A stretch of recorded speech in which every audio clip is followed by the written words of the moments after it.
Bonjour à tous et à toutes. Aujourd'hui, on est ici pour parler au sujet de la drogue, à l'occasion de la Journée mondiale de la santé le 7 avril. Il est important de parler des dangers de consommer des drogues et de leurs conséquences sur la santé des gens. Je m'appelle Julie et je suis la présidente de l'association Dites non à la drogue. Aujourd'hui, justement parce qu'à l'occasion de la Journée mondiale de la santé, j'ai Robert avec moi, qui est le président d'honneur de l'association Non à la drogue, oui à la vie France. Bonjour chers auditeurs et chers téléspectateurs. Et donc effectivement, je suis Robert Galibert, président de l'association Non à la drogue, oui à la vie en France.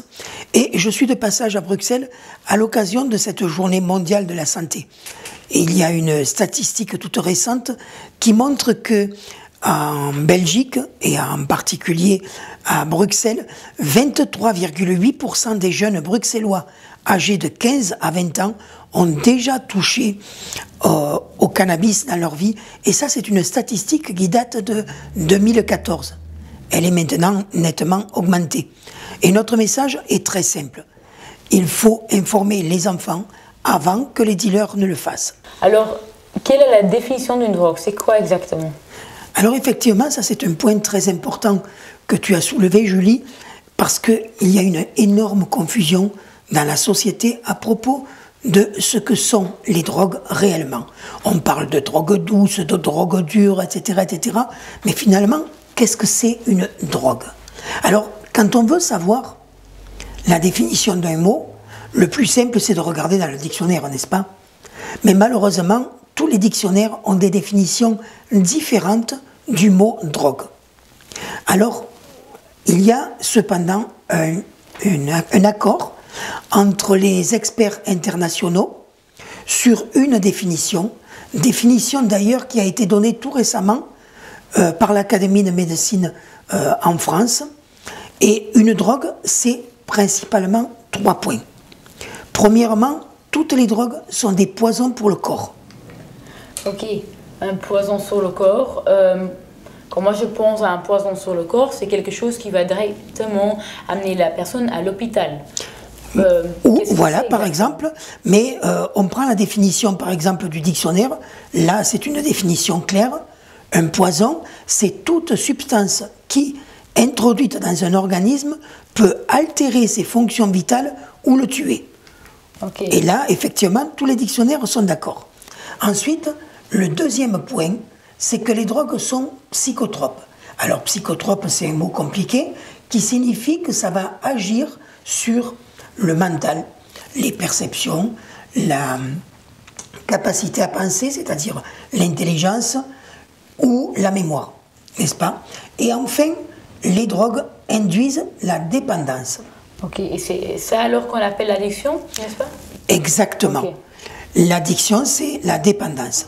Et parmi ces 3 points que je viens de citer, donc poison pour le corps, psychotrope et dépendance, le 3e point, la dépendance ou l'addiction, c'est le point le moins important. Pourquoi? Eh bien parce qu'on peut être dépendant de beaucoup de choses. Par exemple, qui c'est qui peut se passer de boire de l'eau? On est tous dépendants de l'eau, et pourtant l'eau n'est pas une drogue, n'est-ce pas? Et à l'inverse, il y a des drogues parmi les plus graves qui n'amènent pas de dépendance, comme par exemple le LSD. Il n'y a pas de dépendance au LSD. Okay. Donc le critère de dépendance n'est pas un critère objectif pour juger ce qu'est une drogue. Effectivement, on va voir que le fait qu'un produit soit un poison, ça peut être mesuré. C'est un critère objectif. Le fait qu'un produit soit psychotrope, ça peut être mesuré. C'est un critère objectif. On peut mesurer les perceptions, on peut mesurer la capacité à penser, on peut mesurer la mémoire. Tout ça, ce sont des critères objectifs. Par contre, l'addiction est un critère subjectif. C'est-à-dire que ça va dépendre du moment, du sujet, du produit, des circonstances, etc., etc. Je vous donne un exemple. Eh bien, vous connaissez sûrement des gens qui sont dépendants de la cigarette, du tabac, n'est-ce pas? Oui. Eh bien, ces gens-là ne peuvent pas se passer de fumer du tabac. C'est ce qu'on appelle la dépendance. Oui, mais s'il monte dans un avion, pendant 8 heures, il ne fume pas. Donc, effectivement, cette dépendance va dépendre des circonstances. Ok, je comprends. Et alors, par exemple, le café, parce que j'aimerais bien regarder quelques exemples. Donc, on a parlé du tabac, le café, alors. Alors, voilà. On va prendre effectivement des exemples et on va les prendre dans l'ordre. On va parler en premier de la plus courante des drogues, c'est-à-dire l'alcool. Oui. Est-ce que l'alcool est une drogue? Eh bien, c'est tout simple. On va regarder par rapport à notre définition. Est-ce que l'alcool est un poison pour le corps? Oui, si, exactement. Exactement, n'est-ce pas? Est-ce que l'alcool va modifier les perceptions, la capacité à penser et la mémoire? Oui, parce que si on voit les personnes qui ont bu de l'alcool, ils vont dans la voiture, ils ne savent pas conduire droite ou ils ne savent pas marcher droite. Donc oui. Exactement. Et enfin, est-ce que l'alcool peut amener une dépendance? Définitivement. Absolument. Donc l'alcool est une drogue. C'est aussi simple et pratique que ça. Par contre, on va prendre par exemple le cas du tabac. Est-ce que le tabac est un poison pour le corps? Oui, il y a beaucoup de gens qui disent, ou les docteurs qui disent justement que cela amène du cancer des poumons ou que ça amène beaucoup de choses, oui, mauvaises pour le corps. Exactement. Donc le tabac, effectivement, j'ai travaillé 37 ans dans un hôpital et je peux vous en parler longuement, le tabac est un poison pour le corps. Oui. Maintenant, est-ce que le tabac peut amener la dépendance? On en a parlé à l'instant. Oui, il amène une forte dépendance. Mais par contre, et c'est sur ce point que je voudrais insister, est-ce qu'on a déjà vu quelqu'un qui a un accident de voiture parce qu'il a fumé du tabac 2 heures avant? Eh bien non. Est-ce qu'on a déjà vu quelqu'un qui a arrêté ses études parce qu'il fumait des cigarettes? Non plus. Donc on va dire que le tabac est un poison pour le corps, tandis que les drogues sont un poison pour le corps et pour l'esprit. Et ça, c'est la grande différence. Et enfin, on arrive donc à l'exemple du cannabis. Le cannabis, est-ce que c'est un poison pour le corps? Oui. Complètement. Il est d'ailleurs 5 à 7 fois plus toxique que le tabac. Et là, j'insiste. Un joint de cannabis est aussi toxique pour le corps que 5 à 7 cigarettes de tabac. Donc oui, définitivement, le cannabis est un poison pour le corps. Le deuxième, Julie, tu as parlé d'autres exemples. On va prendre d'autres exemples. Prenons par exemple l'exemple du café. Oui. Alors, est-ce que le café est un poison pour le corps? Bien sûr, si on va boire du café en grande quantité, oui, cela va vraiment être un poison pour le corps. Voilà, alors ça c'est un point très important que tu viens de soulever, c'est la question de la quantité. Mais quand on parle de poison, dans la définition, on ne parlait pas de quantité. Soit c'est bon pour le corps, soit c'est pas bon. Si on en prend un peu, ça détruit un peu, si on en prend beaucoup, ça détruit beaucoup. Mais c'est ou bon ou pas bon, exactement, pour être simple. Donc le café, en fait, scientifiquement, ça contient un poison qu'on appelle la caféine, qui est effectivement un poison pour le corps et qui peut tuer, n'est-ce pas? Donc oui, le café contient. Les frites aussi, si on mange trop de frites, on va être malade. Mais on n'a jamais vu quelqu'un qui arrête ses études parce qu'il a mangé des frites, non, n'est-ce pas? Exactement. Donc effectivement, on arrive là à quelque chose de pratique et de très utile qui nous permet de décider pour nous-mêmes si tel produit est une drogue ou n'est pas une drogue. Et là, je vais faire un petit ajout, un petit exemple sur les médicaments psychotropes. Les médicaments psychotropes prescrits, est-ce que ce sont des poisons pour le corps? Oui. Définitivement, c'est marqué sur la notice. Est-ce qu'ils peuvent amener la dépendance? Oui. Aussi, c'est marqué sur la notice. Est-ce qu'ils sont psychotropes? Eh bien oui, c'est pour ça qu'ils sont vendus. Eh bien, ce sont effectivement des drogues. Là, maintenant, avec cette définition, on y voit un peu plus clair. Donc Robert, tu nous disais que le cannabis était une drogue à part entière, mais comment ça se fait puisqu'il n'y a pas d'overdose?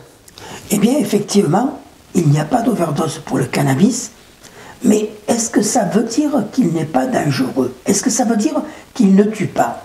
Et là, je voudrais vous donner juste une comparaison. Est-ce que vous avez déjà vu quelqu'un qui a fait une overdose de tabac? Non, n'est-ce pas? Il n'y en a pas du tout dans la littérature. Et pourtant, en France, il y a 70 000 morts par an à cause des conséquences du tabac.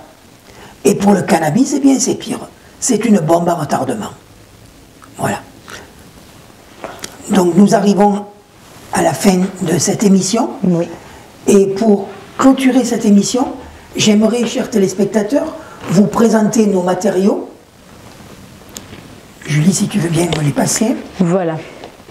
Alors, nous distribuons gratuitement des livrets d'informations que je vais vous présenter sur le danger des drogues, n'est-ce pas?